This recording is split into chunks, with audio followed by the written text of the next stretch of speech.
Boon or Boondoggle, the economics of the Lower Snake River. This evening, we'll discuss the economics of Lower Snake River dams with senior economist, Dr. Adam Domanski of ECONorthwest.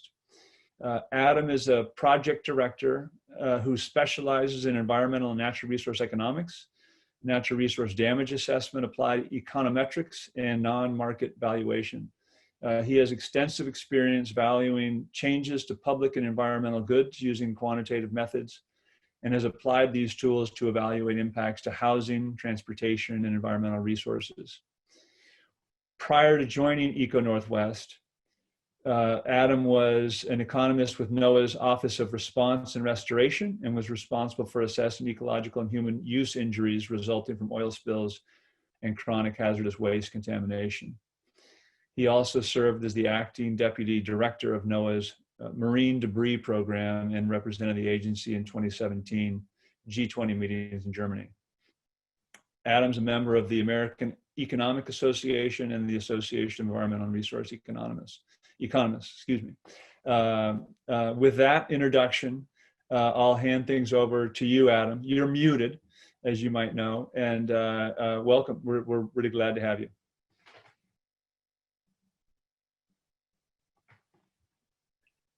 Great. Well, thank you, Joseph. And I want to thank everybody for joining. I'm going to start off by thanking Joseph and Save Our Wild Salmon for hosting. It looks like we've got a great virtual turnout today, which if you've got more than 60 people showing up to a talk about economics on a sunny day, then it shows it must be a pretty important topic.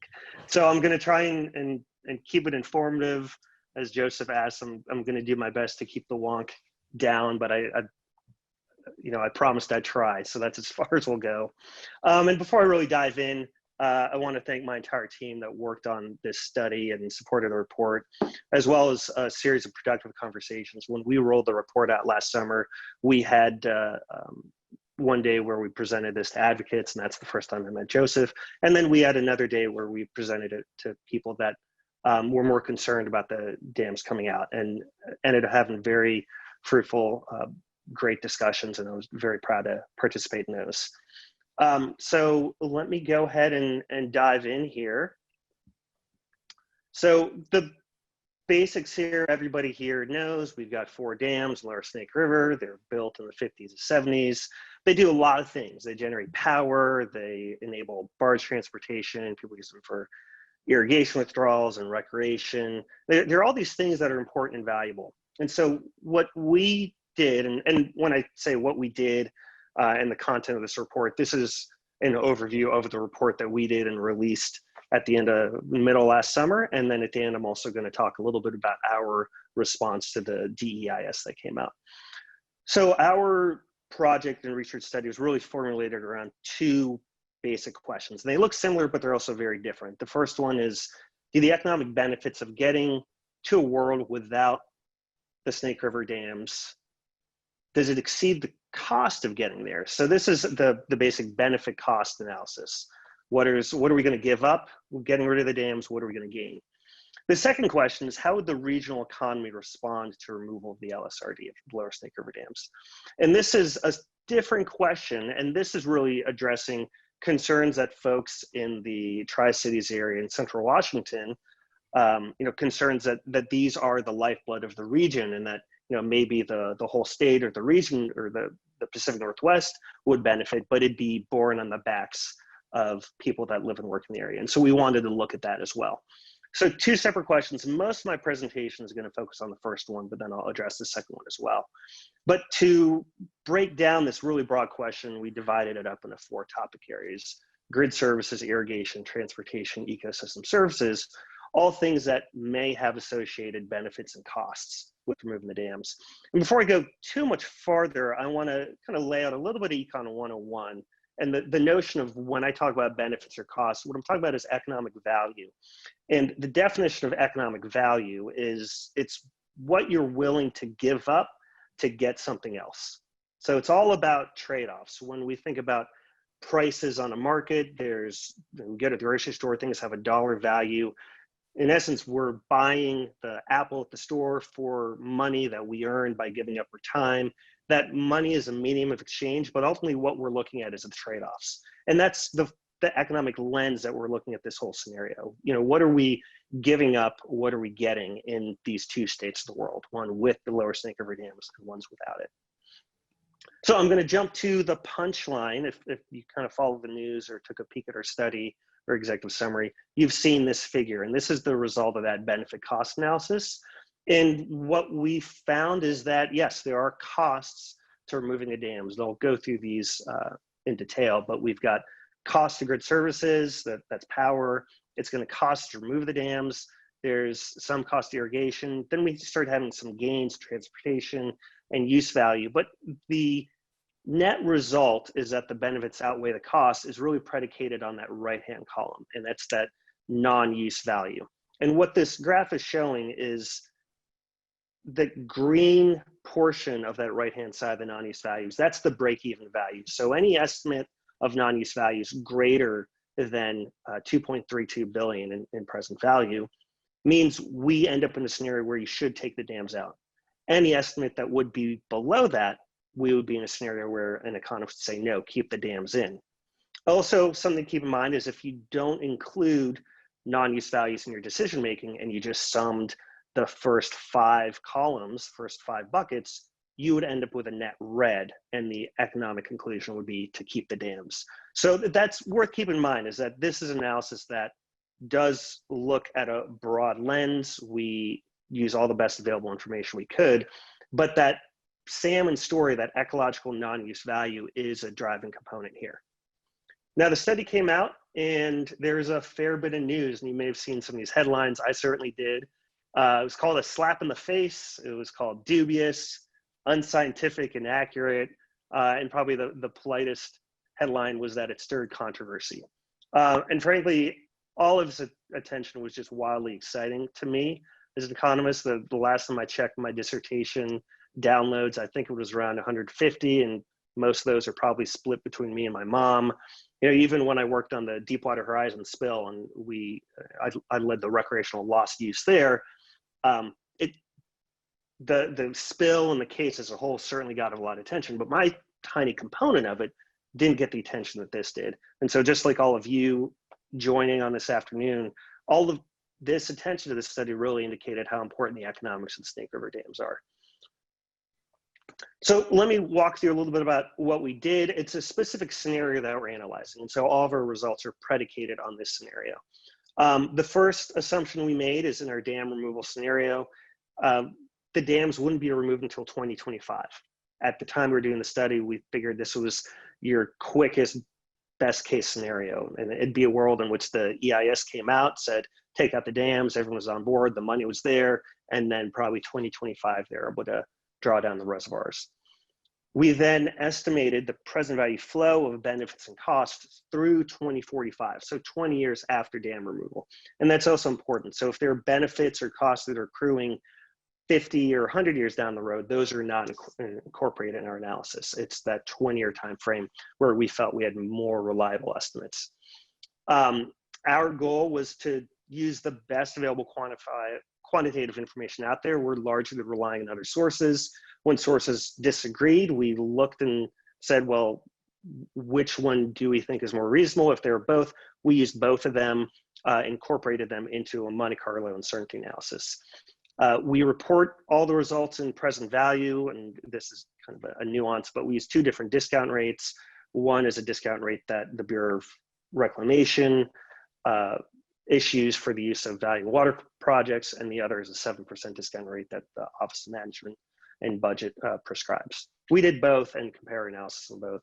It affects how much you trade off benefits and costs now versus benefits and costs in the future. The dollar values of the results are different, but our bottom line conclusion doesn't change.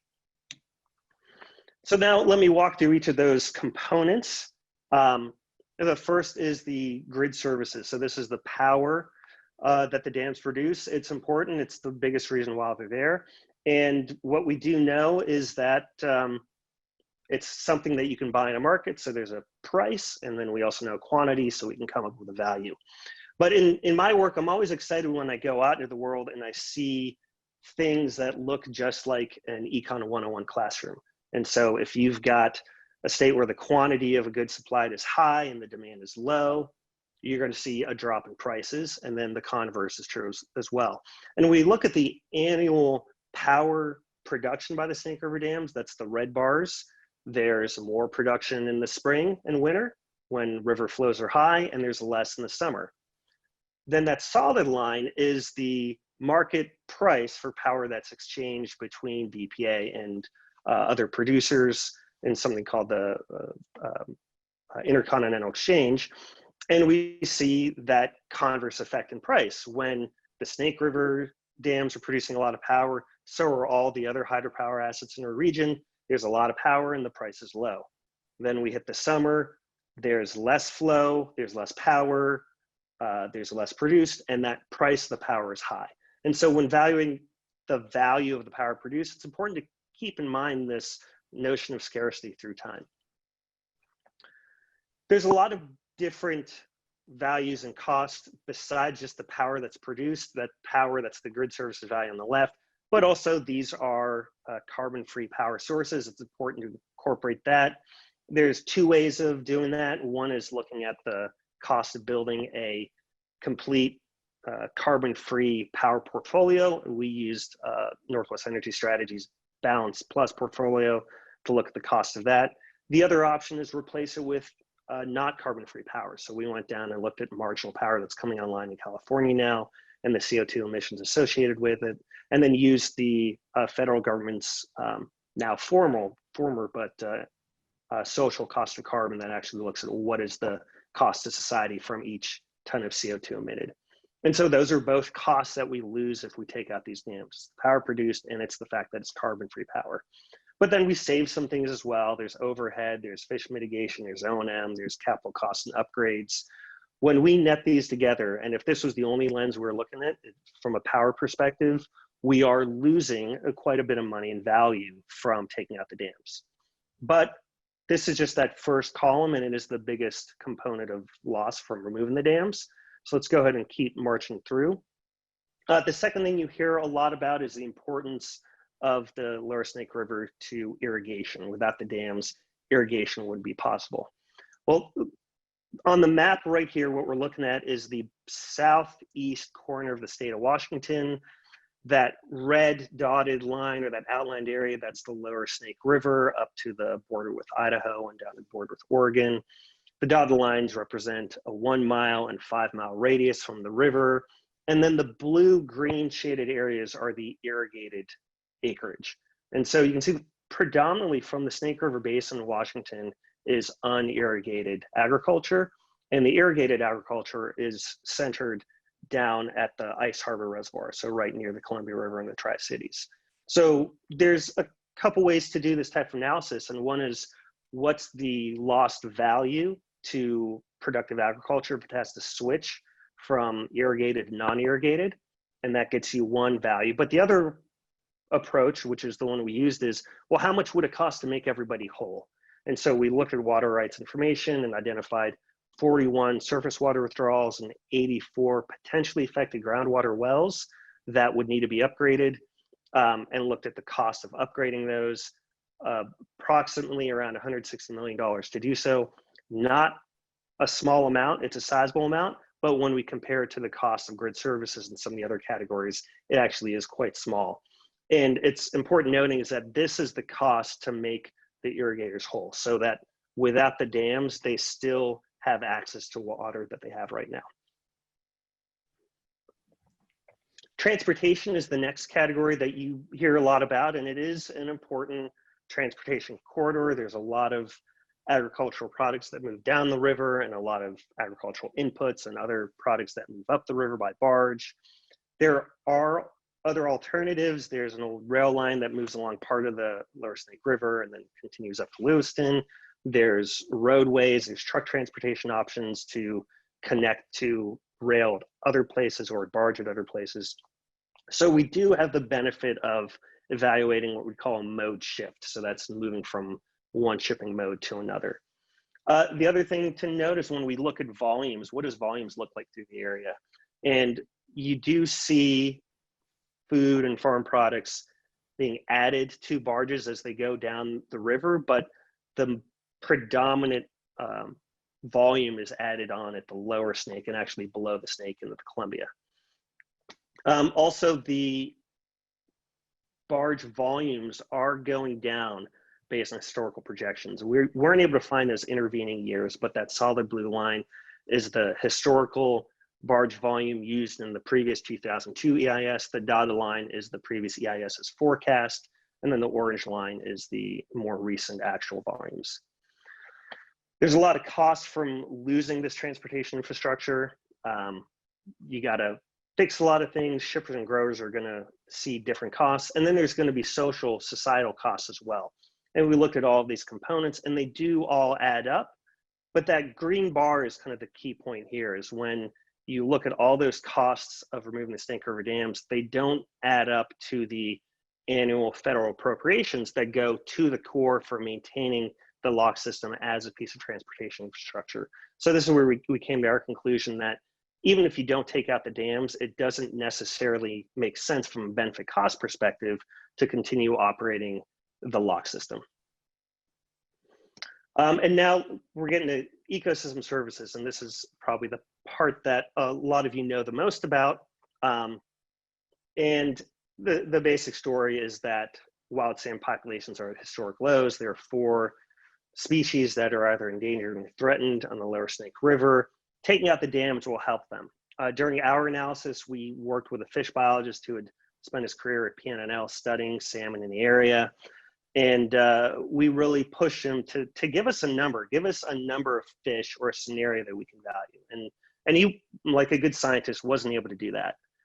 But what he did do is narrow us down on 2 key effects. One is that removing the dams is gonna increase juvenile downstream survival, and it's gonna increase in-stream spawning habitat for false Chinook. A lot of his previous work had actually been done looking at suitable spawning places for false Chinook. They spawn not in the tributaries, but in the main stem.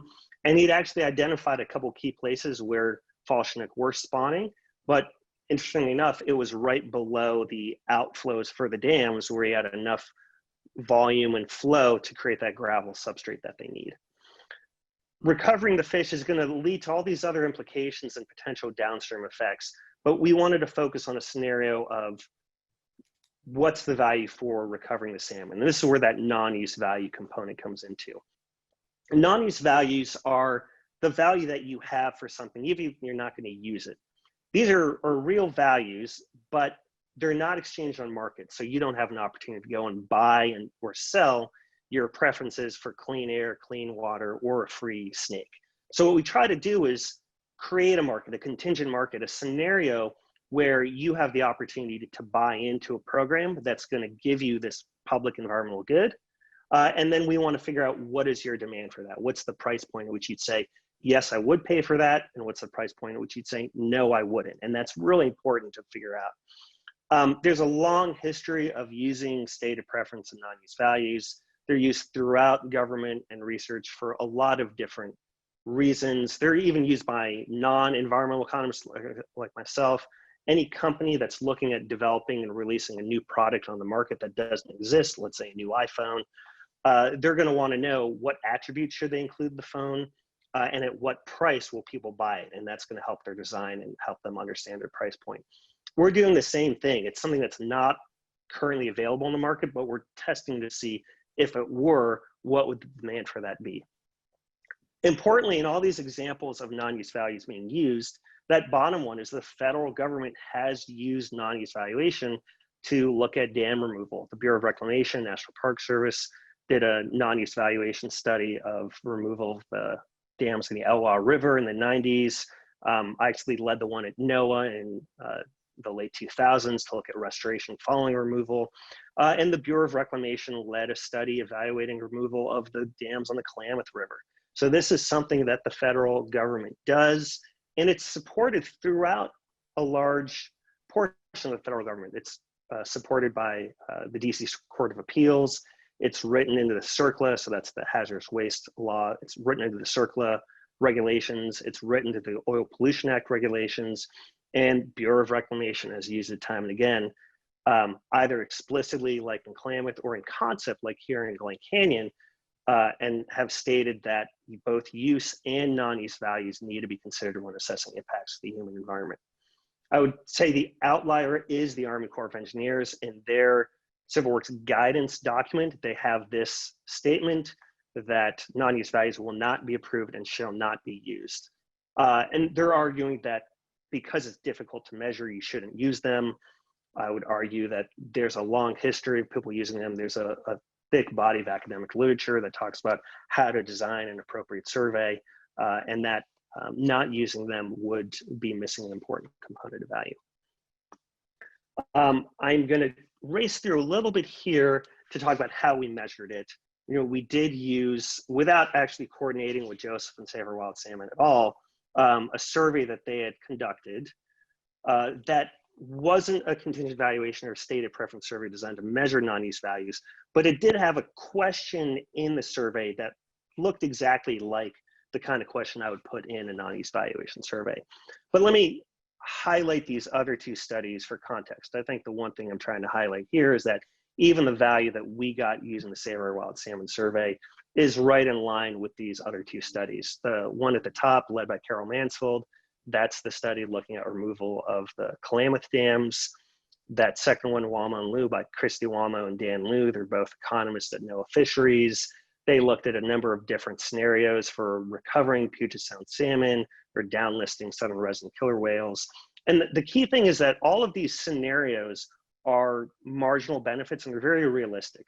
You know, removing the Klamath dams isn't gonna give you enough coho so you can walk across their backs. It's gonna reduce the extinction risk. And the same thing with the Christy and Dan study. It's this 50-year time frame for recovery or downlisting. And that's that value that we're measuring. And those dollar values there are household willingness to pays. And the Carol Mansfield and the Christy Wamo studies, they apply and surveyed a nationwide population. So the extent of the market for those values extends across the entire US. Let me show a little bit about the survey question. There's this scenario right here, and there's a Likert scale question of would you be unwilling, very unwilling, somewhat willing, neutral, somewhat willing, or very willing. And when, you know, I took those results and interpreted them as kind of a lower and an upper bound of willingness to pay, what I'm showing here is for the $1, so there's a random sample. So some people got $1, some people got $3, some people got $5, and some people got $7.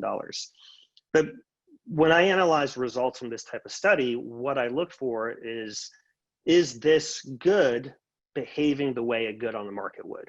And basically two key things. Is it a downward sloping demand curve so that as the price goes up, do we see less of it? Fewer people voting yes. And then is there a difference between two scenarios there? And so between the very willing and the somewhat willing, is there a little bit, is there enough space between them so that people are valuing the good differently? And in this case, those results do behave the way I would hope and expect that they would. And so I consider this a very valid piece of information to evaluate the potential non-use values. And that's the phrase that I have in the graph and throughout the report. This isn't the scientific non-use valuation study that I would like to do, but it does give us a solid glimpse of what that study would produce. And more importantly, it's within the range of what other studies are producing. So we end up getting this low and high value. We apply this just to households that some way or another might be affected by reductions in the power supply from removing the lower Snake River dams. So just the 5-state region, California, up the Pacific Northwest and over to Idaho and Montana, I believe. But if we use the Mansfield study or the Wamo studies that survey the national population and found a national extent of the market, the net present values that we would have here would be about 6.5 times larger. So that's important to keep in mind that we're still being conservative here. And so then we get to our conclusions for the benefit cost analysis, that first question.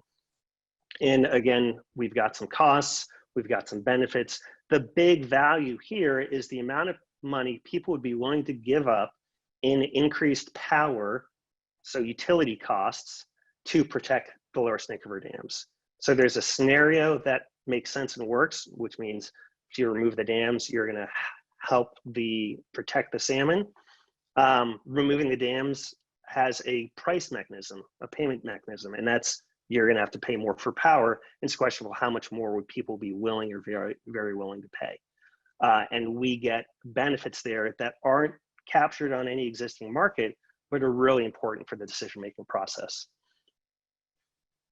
So that was the first question. I've got one slide on the second question, and this is, as opposed to a benefit cost analysis, what we call an economic impact analysis. And so this looks at the flow of money coming into a region and going out of a region as a result of some policy change.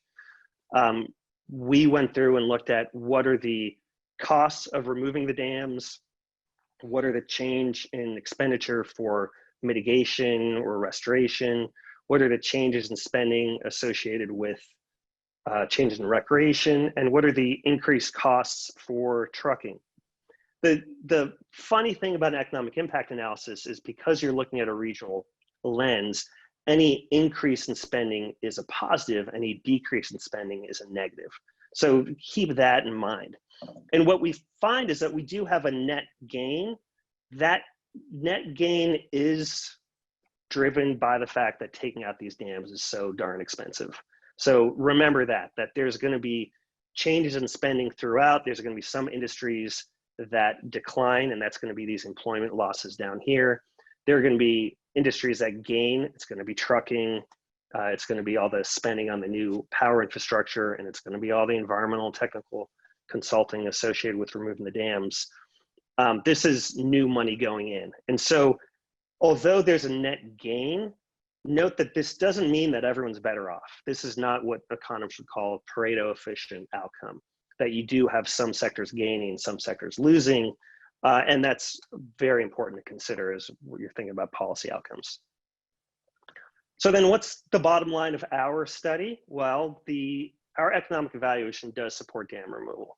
The benefits far exceed the costs, and they exceed the costs so much that if there's a way to do it, there's enough benefits that could compensate the losers. And that includes compensate those costs and benefit cost analysis, but also find a way to compensate the people that are going to be worse off because of this change in the scenario. So from the economic impact analysis.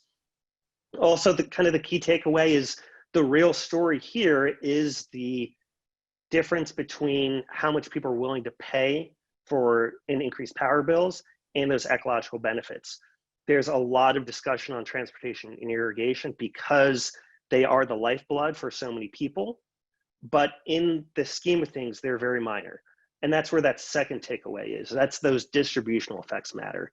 Just because in the grand scheme of things, they're minor in terms of the size of the buckets, doesn't mean they don't matter. It just means those need to be addressed to reach an outcome. And so that's that last bullet, this efficient economic outcome that captures that residual value that right now, everyone that would be willing to pay higher power fees but don't have to, they're the ones kind of walking home with the money, and there needs to be a way to compensate the losers, and that's how we can get to a scenario that is supported by economics, which includes both that benefit cost size of the bucket as well as that equity lens.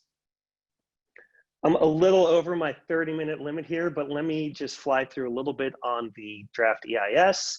So this came out in end of February. There's a 45-day public comment period. Adam? Yes. Could you just give a couple sentences description of the draft environmental impact statement, sort of where it came from? And so there's a little bit of context. Someone's asked a question about the sort of DEIS question mark, and if you could spend a little bit of time just describing where it came from, that would be great. Yeah, absolutely. So environmental impact statement is a product of the National Environmental Policy Act or Protection Act, NEPA.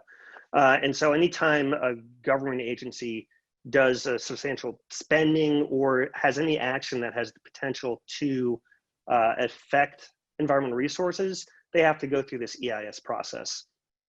Interestingly enough, the Corps and the Columbia River and the Snake River dams went through an EIS in 2002.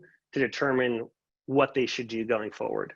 And the result of that EIS was keep the dams, keep chugging along. Importantly, that EIS did not include non-use values in their determination. There is a series of lawsuits about how the EIS was not protective of endangered species. And so there was a ruling by Judge Salmon a few years ago that said that the previous EIS was in fact insufficient. And so they were directed to do an EIS again. And so that is this project right here. It's been a couple-year process. What this does is it releases a draft EIS. If you've gone and clicked around on it, it's big. If you've read the whole thing, I commend you. It's very dense and there's a lot of information out there. I've been involved in the creation of these when I was at NOAA, and it is a very thorough and daunting process. And the whole purpose is to try and evaluate everything. And the goal is to come to evaluate different alternatives and determine whether or not there is environmental harm, or can they come to a finding of no substantial or significant impact for a given alternative. At the outcome of this process, out of all the alternatives they evaluated, they pick a preferred alternative. They produce the DIS out for public comment. The public has a chance to comment on it, say, I didn't like what you did here. I don't agree with that. I like what you did here. And at that point, federal agencies must take those comments and respond to them. And then they issue the final EIS. And at that point, the challenge, they may change the preferred alternative. They may just respond to the comments and keep it the same. But at that point, there's a legal mechanism for groups to sue, and so that the agencies didn't sufficiently respond to comments, or that the FEIS is still insufficient. And so that's the process that the three lead federal agencies, that's the Corps of Engineers, Bureau of Reclamation, and Bonneville Power, have been going through. Comment periods closed. There are a number of groups that evaluated the DEIS. We did as well, and we submitted a formal comment and attached our original report as well. And so I'm going to go through kind of our 8 key findings here. And again, these are from an economic lens, and our review wasn't on you got a number and we got a different number. It's on, was their analysis sufficient or not? So I'll march through these. Everything in quotes is from our letter. I saw that several Wild Salmon had it in the list of attachments on the page for the series, so please take a look at it if you're interested. But I'll kind of summarize the key points here. And the first 2 have to do with power, and there's a difference between how sometimes engineers look at cost and value versus how economists look at cost and value. For both the replacement power portfolio as well as the value of foregone power, the DIS really uses this engineering approach to figure out, well, how much is it going to cost to create the infrastructure that's going to do what they say the Snake River Dams does right now. And what they're ignoring is, well, what is the actual value of that power? And so for the value of the power, the approach we use is said, well, instead of seeing how much it would cost to create it, how much does it sell for currently and how much does it exchange for over the years? BPA is in a unique position where they have these negotiated rates where people are paying a flat fee, but we can also just look at the competitive market and see what that value is. And so we've encouraged them to do that. Furthermore, the value of the foregone power doesn't include all of those other ancillary services and balancing that in California, CalISO, it is a deregulated market, so you can observe utilities buying and selling, and there's a market for it and there's a price. So we also encourage them to take a look at the market value of it and not just using an engineering approach. The third one has to do with the greenhouse gas implications. This is a big thing, and I know it's been a big issue for a lot of people in the region, because climate is a priority and salmon is a priority. And should we really be making decisions between them, and which one is more important? And this is where economics really gets the term the dismal science, because we say, let's figure out what the equivalent price or cost of it is, and then let's compare it. And so what we do is we use that social cost of carbon to say, well, what is the cost that society is going to bear from taking the dams out? And then compare that to, well, what does it cost to build a new power portfolio that is carbon free? And one thing the DEIS does is it doesn't really account for that social cost of carbon. And they really just focus on these, their one replacement portfolio. But they don't kind of expand into, can we replace the power with this balance plus portfolio like the Northwest Energy Strategy's proposal? That's not going to increase greenhouse gases. And so when you do price the greenhouse gas emissions, it allows you to take a look and justify this more expensive, potentially to replace some power portfolio, instead of just saying renewable, non-renewable, this is cheaper, we've got to select that. The fourth one is that replacement cost of irrigation infrastructure. They do the value of irrigated and unirrigated land analysis, but doesn't look at, well, what's the mitigating cost to make up for the losses in irrigation. The transportation analysis is fairly well done, but there's two key things that they don't do. One is they don't attempt to estimate the increases in transportation costs. They just use 3 different scenarios of a 0% or 25% or 50% increase.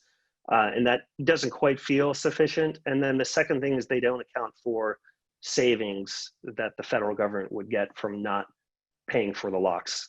There is a fuel charge, a barge fuel charge that the Corps collects, but that has historically been insufficient to pay for Army Corps of Engineers operations. So the appropriations is a big story here. The third bullet here, so I think this number 6 maybe, or 7, has to do with that economic impact analysis. It didn't really look like they used a full accounting of all the new and omitted spending to look at what the local economic impact to the region would be. And it's necessary to do if you want to take a look at what are the changes in labor, indirect income, and how is that spending going to stay in the local economy and support other jobs. The final 2 have to do with the ecosystem services. The first one is the key point that we kind of knew was coming all along, that they did not include non-use values in their analysis. However, they do acknowledge them, and this is probably the strongest I've seen the Corps acknowledge the importance of non-use values. So this second quote in there is straight from DIS. They acknowledge the general public holds passive use values, that population may experience social welfare benefits, so that's that dollar value increase from increased salmon populations, and that they may be geographically far-reaching. Those are 3 pretty substantial things for them to say, and then go on to not include non-use values in their decision-making. And then the last one is kind of the obvious one is, this whole EIS was motivated by a lawsuit under the Endangered Species Act. And so it's all about the endangered species, and they're, even by their own accounting, the preferred alternative that they select does not maximize benefits associated with the endangered species. They do acknowledge that removing the dams will create the greatest benefit. And how they get to their preferred alternative is really this, what we've called a scorecard approach. So it's not this broad balancing of economic values, benefits, and costs, but it's really looking at alternative and saying, does it meet this goal, yes or no? Does it meet this goal, yes or no? And through that process, they don't really look at the magnitude of those differences. And so that last sentence there is probably the punchiest sentence in our response, but it's they're making a trade-off. They're willing to accept an alternative that does not maximize the survival of the endangered species, but they don't account for the price of doing so. They don't look at what that non-use value is. And as an economist, that's just critically important. So I want to thank everybody for hanging in there. I haven't checked the number of participants, but hopefully it's only gone up. But again, I want to thank Save Our Wild Salmon for hosting me. And now we'll open up to some Q&A. So Joseph, I guess I'll direct it to you. Adam, thanks a lot for the presentation. That was great. I might ask you if you could unshare your screen. That might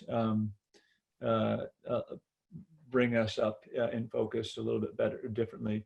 There's a number of questions that have come up, and we'll just dive into them. And I'll just say, I think in some cases they're going to be questions that Adam's quite comfortable and an expert at answering, and there might be some that stray out of economics and into advocacy or other contexts, and I might jump in as well and help fill out a picture. But I'll just start with what's coming in, and we'll go from there. A question from Max. Adam, can you discuss the recreational opportunities on the river if the dams are removed? Yeah, thanks, Max. So we did a recreational analysis in a report. I didn't have in the presentation, but it's a story of winners and losers as well. There's a lot of users right now that go boating and fishing that use the slack water. They obviously wouldn't be able to do that, so you might have other benefits of drift boat fishing. So there's some whitewater that may come out. We did an analysis on gradient. It looks like there might be an extended opportunity for a class 2 or 3 float trip. But what we relied on was a national survey. It's called the National Survey of a Recreation Environment. And it looks at where people go to engage in outdoor recreation. And so using that, we can look at where people go and what their alternatives are. And we built a model that looked at whether they're going to rivers or reservoirs, amongst a number of other variables, including cost. And through that analysis, and I think likely this is because there is a scarcity of big free-flowing rivers in the Pacific Northwest, there would be an increase in trips, a net increase in trips, if the dams were removed. And so that obviously has some spending benefits and some public benefits as well. But it's worth noting that those benefits might not be accruing to the same people that were using or are using the reservoirs currently. One thing I might add, people may know this, restoring the lower Snake River in southeast Washington state by removing its 4 dams would open up a 140-mile stretch of river between Lewiston, Clarkston, and the Tri-Cities. And, so that would, and it would reveal and restore about 14,000 acres of land that's currently inundated with reservoirs. So there would be, there's sort of a lot of opportunity in terms of restored lands and river that would be available for people to use locally, and also presumably to support economic activity, fishing guides, boating services, those sorts of things, hunting as well as birding and hiking. And those things I think are important to keep in mind. Let me ask a follow-on question, if I could, Adam. It has to do with the economic impact area. What was your analysis? In other words, if I recall correctly, your analysis was focused on that zone in southeast Washington state. It did not, for example, include some economic benefits that might accrue in central Idaho for recreational fishing businesses and communities, or downstream in the lower river along the coast, that sort of thing. Can you speak to that issue? Yeah, that's correct. So the analysis we did, and this all has to do with what lens and what boundaries are you applying for your economic impact analysis. We went from Benton County to the corner of Washington, Idaho. We included Nez Perce County and limited just to that. So any changes in spending that occur in central Idaho or occur downstream don't come into that economic impact figure. And so if you would expect those to increase more than you would expect decreases to occur, then that kind of net result would be more positive. Okay. And just as a reminder, next week we'll be talking with some folks who are from downriver and from upriver around recreational fishing and sort of what they're experiencing today and what recovery of salmon and steelhead populations in the lower snake could mean for their communities and industries. Another question, well, let me just tackle, there's a couple folks have asked questions about, is dam removal and breaching equivalents? I think technically people talk about dam removal as removing the earthen structure and the dam where the powerhouses are and so forth, versus breaching, which is just removal of the earthen structures and basically mothballing the built powerhouse structure, the concrete. I think today, for many people, those terms are interchangeable. But I also think that in the DEIS and the way that the region's talking about this, there's really a focus on removing the earthen structure and allowing and mothballing the built structure and allowing the river to flow around those, primarily because that can work for the river and for salmon and its values, and it just costs less to mothball those things. So I just wanted to tackle that question quickly. There's a question from Felton, Adam, about commodities. Commodities can still get on a barge at or above the Tri-Cities, is that right? And could this transition add value to the Tri-Cities? Is there a potential economic benefit to the Tri-Cities from this transition? Yeah, so what you're describing is Pasco, so right in the Tri-Cities there, that's the big barge port. And our transportation analysis actually has, instead of all this grain and products being loaded at kind of these intermediate barge ports on the lower snake, they would actually get trucked down to Pasco. So that's the scenario that we're evaluating. If we drew our economic impact lens as Tri-Cities only and then compared it to those upper counties, then yeah, you would probably see an increase in value to our Tri-Cities lens. But if the way that we draw it, it doesn't make a difference because it's just shifting within the region. Okay, thank you. There's another question that's arisen that I think is sort of a downstream effect that might, I want to raise it because I bet there's a few people on here who are thinking about this. And it might just be another example of particular components or aspects of this economic analysis that perhaps weren't captured. And it has to do with impacts on southern residents, prospects for southern resident orcas and their recovery. I'm assuming that dimension of this, which is a powerful dimension of this overall effort, discussion, and proposal to restore the Lower Snake River, to restore its salmon and the benefits they deliver to the region, people, orca, and ecosystems, that's not really captured in your analysis in any way. Is that right? Yeah, that's right. We started looking into that question. Obviously, there's that link that orca need food. We might have more of that if we take out the Snake River dams.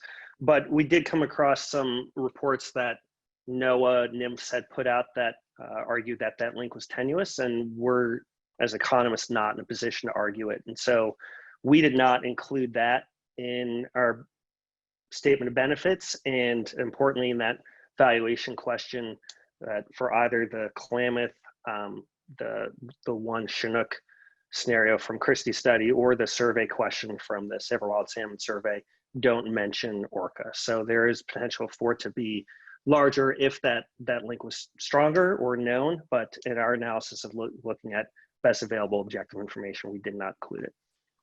Thanks. A question from Robert Sudar. A friend of mine who works at a local PUD says the power production peak from these 4 dams in the spring is important because production from other dams in the system isn't high at the same time. But that's when California needs our power while they do downtime annual maintenance on their own utilities. How would you respond? Yeah, so I think that's consistent with what we learned and what the Northwest Energy Strategies report looked at. And so that's, other than the value of the power, that's that ancillary services component and the capacity component. And so that's the other services that the dams provide other than power. So there does need to be something to replace that and provide that service. We looked into how much do those services cost on the California market, and included it in our analysis. I know at the Northwest Energy Strategies with their replacement portfolio, they included a capacity to be able to do that as well. We talked a little bit about this this energy and other related energy issues, of course, in the webinar last week, Mr. Sudar, and that should be up and available soon to view. I do know that over the last 20 years, the demand for 20 years ago there was quite a bit of the Snake River energy that was produced at a time of regional surplus was directed down to California to meet their needs and sold on the market. Over the last 20 years, and particularly I think in the last 10, California has invested heavily in solar and other renewables that have greatly are meeting their own needs in California, and in some cases creating surpluses, and especially is true in spring. So it's another force working on reducing the value of that power, because the supply sort of regionally has gone up, and as a result, demand's gone down. So I think it's one of the changes in the landscape over the last 20 years, which has led to reduced value for these dams. And I think it's created an opportunity for a greater opportunity for for removal and restoring this river. Jean is asking a question, Adam, about was the 2020 EIS based on non-use values? You talked a little bit about that. Could you answer that? Yeah, so there's that statement that they said that they acknowledged the importance of them, but they did not use non-use values. They didn't quantify them, and they didn't attempt to estimate the scale. So no, they're not in the 2020 EIS. Okay. A question about from Michaela. Did your research include an environmental evaluation and cost-benefit analysis for an increase in CO2 emissions due to possible increase in truck and train transportation for agriculture? Yes, we did. So for our transportation section, there's actually a fairly good framework for benefit cost analysis that the Department of Transportation puts out. And it includes looking at both road maintenance costs, crash costs and mortality from increased crashes on highways, local emissions. So this includes kind of those air pollutions that affect people with asthma, PM 2.5, volatile compounds, and also CO2. So we use the social cost of carbon associated with those increased carbon emissions in the analysis. So that is included as a cost. Great, thanks. Eleanor is asking a question about irrigation. In regards to irrigation, your document said something to the effect that all direct water users declined to be interviewed. Why do you think that was, and how did you gather your information about irrigation aspect of dam removal? Yeah, thanks. So as part of our work, we did do a stakeholder interview process. I sent one of my associates on a road trip out to the region, and we scheduled interviews with agricultural producers, with irrigators, with people from the Port of Lewiston, and a number of other places. Shortly before she hit the road, all of our irrigators canceled the interview. I think we eventually heard that maybe there was an email sent out that surmised that we're up to no good. I was disappointed by that. I think we wanted to make sure we were hearing the perspectives. But I do know that they fall into that group, just like the shippers, that, you know, in net, if we add up the dollars, maybe isn't as large as the power benefits. But for them, it's their livelihood, and it matters quite a lot. And so I think they are you know, personally greatly affected by the outcome here. And I do suspect that they thought we were up to no good, which I was disappointed by, but I can certainly understand. One thing I'll add, just from this perspective of the Save Our Wild Salmon Coalition, on the issue of restoring this river through dam removal and replacement, which you analyzed in various ways. SOS and other salmon advocates and orca advocates and others in the Pacific Northwest and beyond are, of course, very interested in restoring this river. And the science has strongly shown that failure to do so will lead to the extinction of the salmon that remain in that river. 4 different runs of salmon and steelhead that are all listed as endangered and threatened.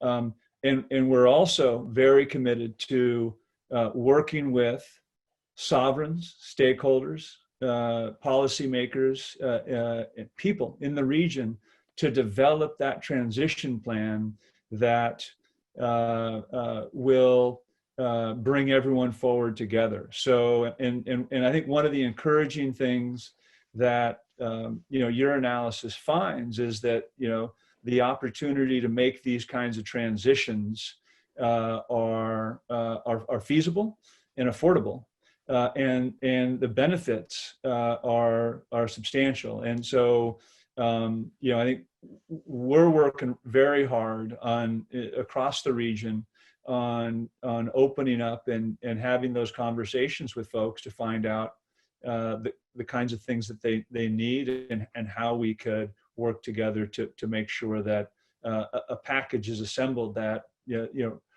reflects their interests and brings everyone forward together. So some of these conversations are occurring. It's very encouraging. There's more hard work to do. One thing that I think people can do who are in attendance, some people might want to know how they can help.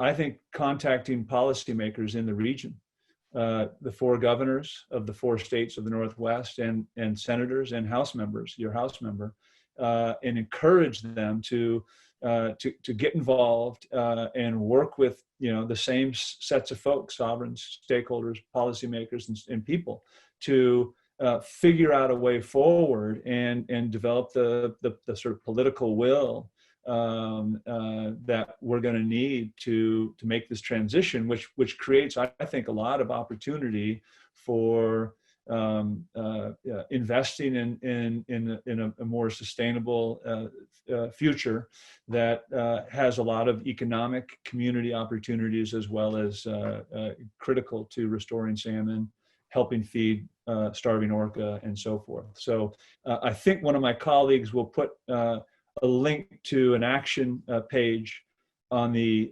in the chat room, but we've got it on our website, and you can certainly follow up with us afterwards if you have questions. But I think that one of the best things people can do right now is contacting elected officials and encouraging their leadership to bring folks together with urgency to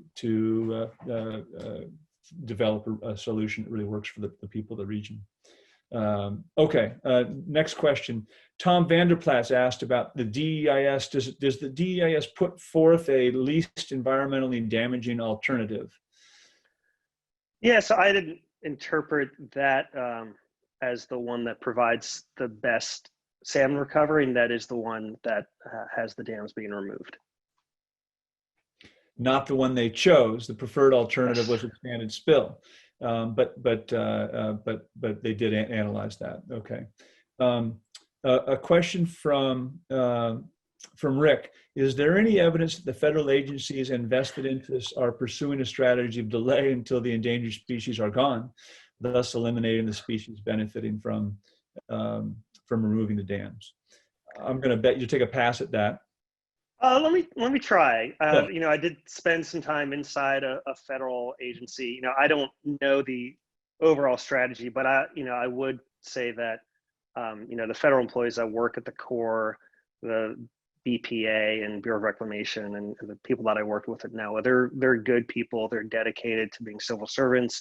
They're not political appointees, and so I would doubt that any would be as kind of nefarious as you're suggesting, and that's just my perspective on that. A question from Rick Rupp. Was there a cost benefit in your analysis for the carbon sequestration that would be associated with a free-flowing river, increased riparian habitat, the restored lands that could, I think, serve as probably 2 things. One is reservoirs are a source of some level of methane, which is a much more potent greenhouse gas, but also the opportunity for that the restored lands to serve once again as a carbon sink. Do you have any thoughts on that? Yeah, so I do know that marsh is a very productive carbon sink. There is some evidence about that methane from reservoirs. I think we'd seen that that these specific reservoirs don't contribute that much. In either way, we didn't include any methane emissions from the reservoirs, and we didn't include any sequestration from wetland habitat along the removed snake. Okay. This is a question about the cruise boat operations on the river. Does this affect cruise boat operations on the river? And did your analysis look at that as part of this bigger picture? Yeah, so there is a cruise that goes up to Lewiston and back, though that cruise ship would not be able to function if the dams were removed. So that is an artifact of the dams being in place. We did not explicitly account for those cruise ships on the river. I think, as I recall, our initial evaluation of it is at the end. The number of people on the cruise ships and potential spending was small. I know that a number of folks have disagreed and considered that an omission of our report. Thanks. As I understand it, those cruise operations could certainly continue in the new terminus would be in Tri-Cities. That's correct. Let's see. A question from Terry Wright. What is the economic loss of salmon to tribes and fishing community? Is there a number that includes that loss since the dams have degraded habitat? How does that compare to loss associated with barging weed if the dams are breached? If the dams are breached, how does this equation shift? So there's a few questions in there. Yeah, so it's, we do have those estimates of the losses associated with the barging weed and losing that if the dams are breached. The economic loss of salmon to tribes, both in terms of fisheries, recreation, as well as cultural values, those are really important components. We've got a very short section that acknowledges cultural values, but we don't estimate them or use them in our analysis. And that notion of the value per fish or increases in the ability to fish from the dam being removed. We also didn't include, one of the artifacts of that is our 20-year time frame.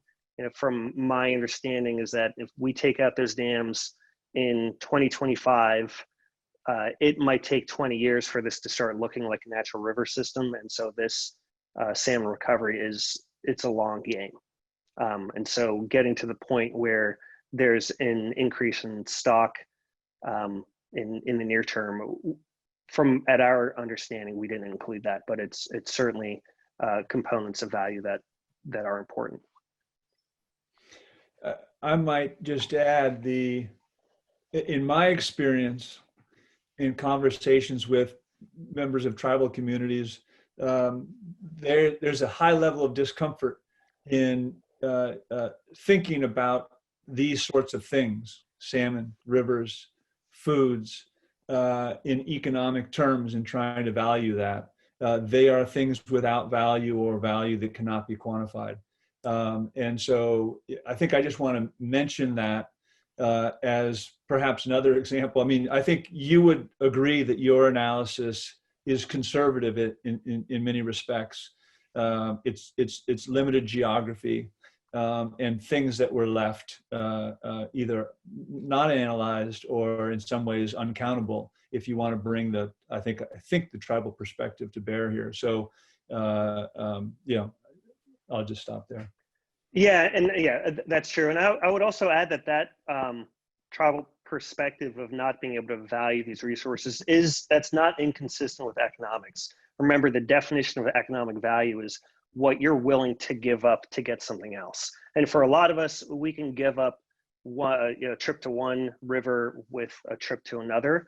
But the key sense of place that's associated with cultural values means that that's not replaceable. And if you're not willing to give something up to get something else, then it doesn't it doesn't lend itself to this valuation mechanism. So that's a fundamental component of identifying economic value, is figuring out what your reservation price, and it might be $1 million, billion, or $1 trillion, but as long as you're willing to trade it off, and you'd say, I'll take $1 million and I'll live without a Snake River, then you have an economic value for it. But for cultural values, that's much more complex if that functional trade-off doesn't occur. Thanks. Can you speak for a moment to the criticism around non-use values and sort of at a high level, and your response to that, and why it is so important?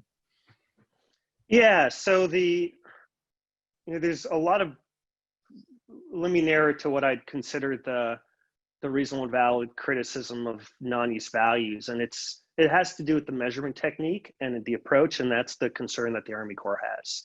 Ultimately, you write a survey, you come up with a scenario, you have to convince someone that that scenario is plausible, that here's a program that's going to give you this environmental good.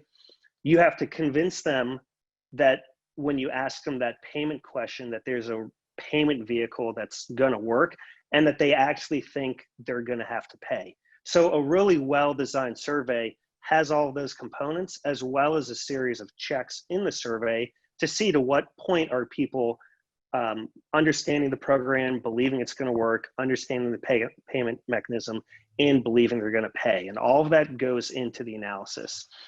Short of doing that, it can be difficult to create a highly defensible non-use valuation survey, but that doesn't mean that it can't be done. So, I think the criticism there is around, you could create a survey and word it in a certain way to get the answer you want. And my response is that, yeah, but there's a right way to do it as well. And when you dedicate the right resources for it, like we did for the Deepwater Horizon spill, that was a survey measuring a non-use value that the federal government was considering to use in litigation.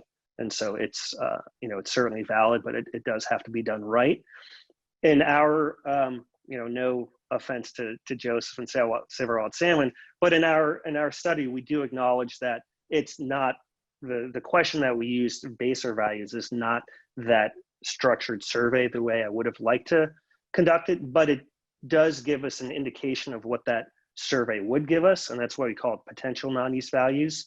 And my bottom line takeaway there is, even if you think that survey or that question inflated values by twice as much or even 3 times as much, you still get back to that same policy recommendation that we came out to. So we would have had to been way off to not come to a conclusion that economic analysis supports removal of the Snake River dams. For me, the non-use values, apart from, what's the right exact figure, which is hard to pin down, is a reflection of values of the public, their interests, their values, the things that are important to them. And presumably in our policy making, and we know this is true, those values are reflected in decisions we make and policies we make, and on that basis, that the non-use values and acknowledging and including that in these kinds of analysis is a really important way of bringing to bear what people find very important. So I just wanted to add that.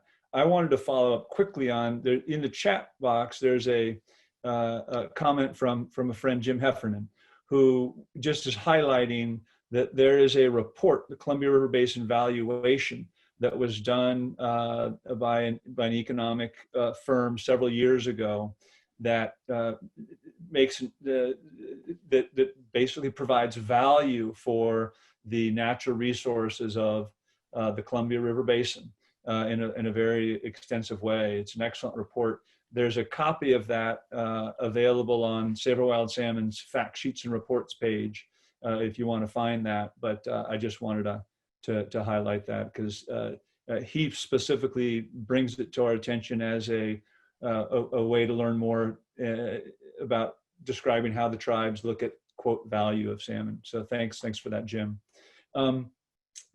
A question from Gregory Fitz. Could we hear a little bit more about the Army Corps annual maintenance costs? Did I hear this correctly? These costs exceed the current economic activity of the region. Is it a subsidy essentially?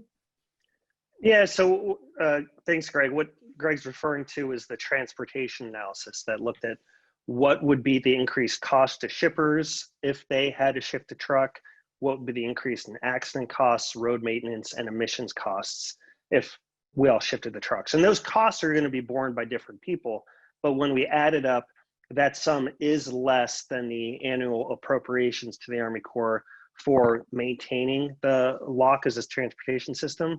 And so, yes, I would argue that is a subsidy. And it's not unreasonable. We subsidize a lot of agriculture around the country. So even coming to that conclusion wouldn't say that it's not what we should do, the subsidy that is, but it is important to take all those costs into account when we're looking at other impacts of that policy, which is the impacts on salmon. Thanks, Adam. Garrett Chang is asking a question. If the dams were to stay, could there be a requirement for future fish passage, and have those costs been looked at? Yeah, thanks. I might even pitch this to you, Joseph. Yeah, I think the big issue with that is the spill and that downstream survival. My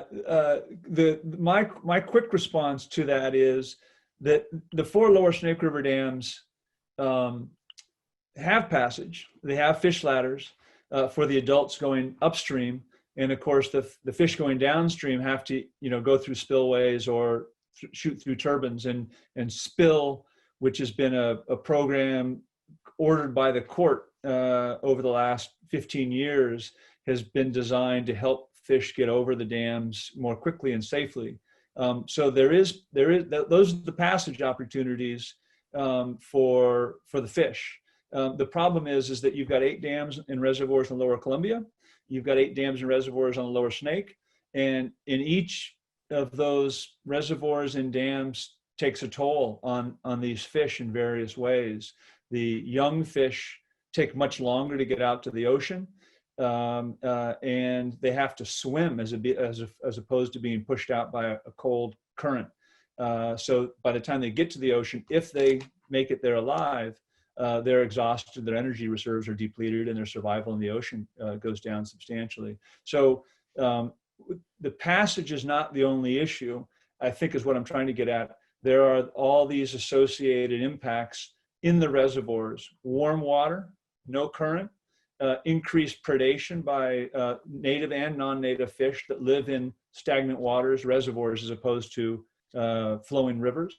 And so it's that combination of impacts that, especially for fish that have to navigate through 8 dams and reservoirs in twice, both first as a young fish, then as an adult, that cumulative impact is just too great, and the fish have been slowly, steadily declining. And of course, climate impacts have combined with the fact that reservoirs, especially the Snake River reservoirs, absorb a lot of solar radiation, and the waters warm up and create new problems for cold water fish that need water temperatures below 68 or 70 degrees. So hopefully that helped address that question. Another question from Mr. Sudar. Fall Chinook are ESA listed, but they were not the primary fish stock in the Snake, which were spring Chinook. There are many other dams on the Snake besides these 4, and many of those probably affect spring Chinook. How much improvement in spring Chinook is really possible, and how long will the current mitigation hatcheries need to be maintained in producing hatchery fish while we see spring runs really do recover? I'm going to pitch that to you, Joseph. I thought you might. So there's a lot there. Thanks for that question. I just lost it. Hold on a moment, see if I can bring it back up. So there's 4 listed stocks in the Columbia, in the Snake River. Fall Chinook is one. Spring summer Chinook is another. Steelhead and sockeye. Historically, the Snake River Basin produced about half of the spring Chinook of the entire Columbia Basin, which is saying something. It's really a substantial landscape drainage for spring Chinook production. I will add that spring Chinook out of the Columbia Basin is really important to orca. The orcas in the winter months, January through April, historically and still to this day, spend a lot of time at the mouth of the Columbia River eating spring Chinook that are gathering there to stage at the mouth of the river before they head upstream. And basically the Columbia Basin was the most productive spring Chinook river system anywhere on the West Coast by almost orders of magnitude. Spring Chinook did really well in the Columbia Basin and especially in the Snake. And so there's tremendous spring Chinook, based on what I hear from scientists, from spring Chinook recovery potential in an analysis that was presented to the Governor Inslee's Orca Task Force several years ago by the Fish Passage Center. They predicted on an annual basis that we could see we would see roughly between 600,000 spring Chinook returning up to 1.1 or 1.2 million, depending on other environmental factors, ocean conditions and snowpack and that sort of thing. And so the potential for recovery I mean, that's one of the reasons that salmon advocates have been so focused on this basin, is because it is the key to unlocking tremendous restoration potential in the Columbia Basin overall, because there's 5,500 miles of streams and rivers upstream from this bottleneck on the lower Snake of excellent, pristine, protected salmon habitat. So that's the sort of one part of your question. The other part is, what about current mitigation hatcheries and how long they need to be maintained?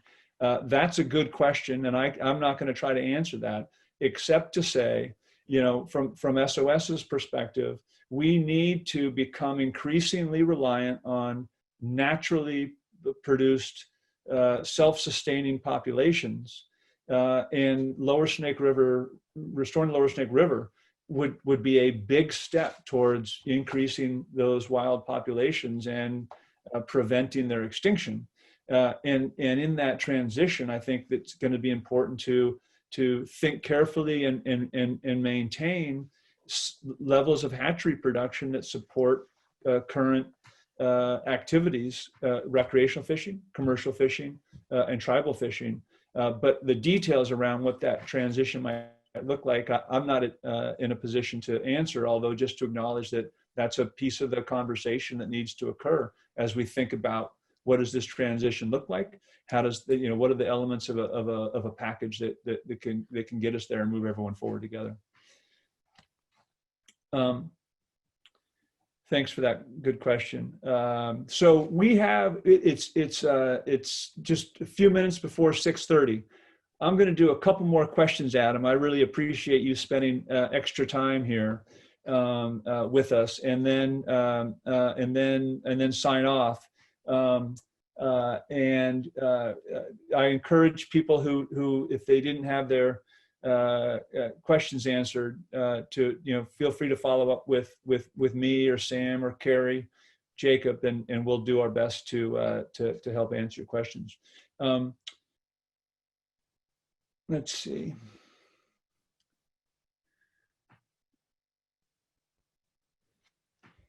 If the dams are breached and reservoir water levels drop, who owns the newly, oops, sorry, this screen's jumping around a little bit. Who owns that newly re-exposed land, and was that included in the economic analysis in any way?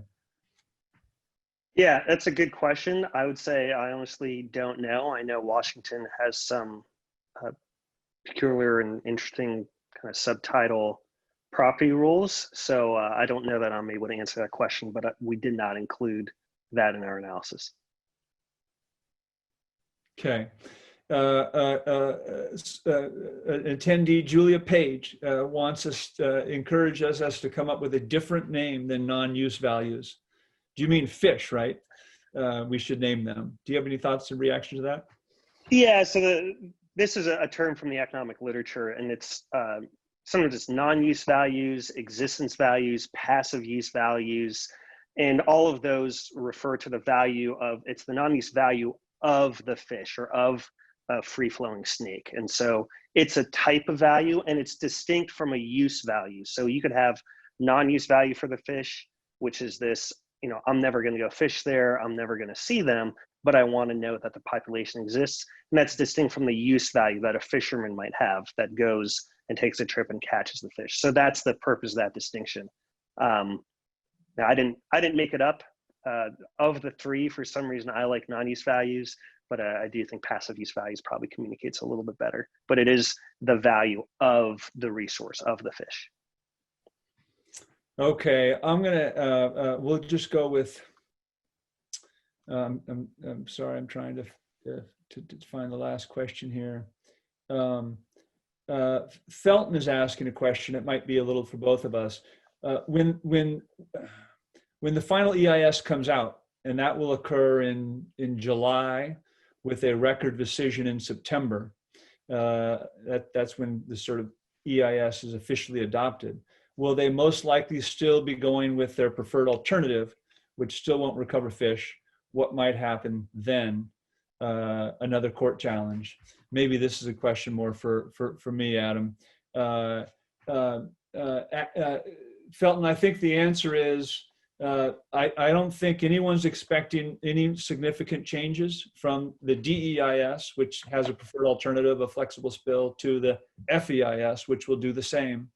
And I think that when that record decision comes out, a lot of people are predicting that there will be another round of litigation because this FEIS and the BIOP that it will be based on is going to be inadequate and illegal once again. So that's I think a high likelihood. It's disappointing, but it's where we are. And I just want to sort of say further that if that's all we end up doing, we're in deep trouble. We're going to spend a lot more money. We're going to push these fish ever closer to extinction. In fact, we might see extinctions, and there's going to be more conflict and losses and pain. That's where the importance of the region coming together and stepping forward together, policymakers, sovereign stakeholders, people, working together on putting together a regionally led process, not a federal government led process or package that restores Lower Snake River, invests in those affected communities, and make sure that ensures that everyone moves forward together. I think that's both our opportunity and our it's what we must do. It's got to be the region's mandate. We're starting to see some progress, right? Congressman Simpson in Idaho last year stepped forward and said, he wants to introduce legislation that saves Snake River fish and supports a healthy Bonneville. Governor Brown in Oregon has stepped forward and reached out to Governor Inslee, saying she wants to work together with him and others in the region to develop a regional plan in recognition that restoring the Lower Snake River is the best thing we could do for those fish. The federal agencies agree and wants to work to figure that out and invest in the vibrant communities that would be impacted. So necessity and opportunity is before us, and that's, I think, where we all have a role to play. I think the economic analysis does a great job of laying out some of these issues and providing some valuation and a lens through which we, but also policymakers and other decision makers can understand the costs and benefits and trade-offs here, and based, there's a comment from Dave Canamella. We've spent $17 billion over the last 25 years. These kinds of transition costs have to be set in that context. We've spent a tremendous amount of money on a system that has not restored or recovered these fish. They remain at the edge of extinction, and it's hard to defend the status quo and suggest that we can continue down the same path. We have this opportunity to pivot and create a better future for all of the communities affected. I think that's where we are today, and I'll just conclude my comments by thanking everyone who's attended, thanking you, Adam, particularly for leading an excellent conversation. I want to sort of let you have a final word here before we sign off. No, yeah, just want to thank you, Joseph, Save Our Wild Salmon, and everyone for listening. I like to talk about economics, and I like to talk about my work, and I'm still so flattered that this work is getting this level of attention, and I hope it's productive and helpful. Adam, thank you very much for your time and sharing your expertise with us, and I hope everyone has a good evening.